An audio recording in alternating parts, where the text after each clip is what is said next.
Hi everyone, I'm here with 3 minutes Photoshop. In this video we learn how to remove tattoos in Photoshop.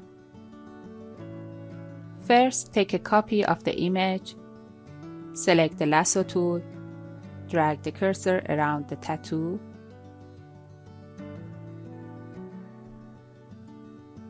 with holding Shift you can select another tattoo,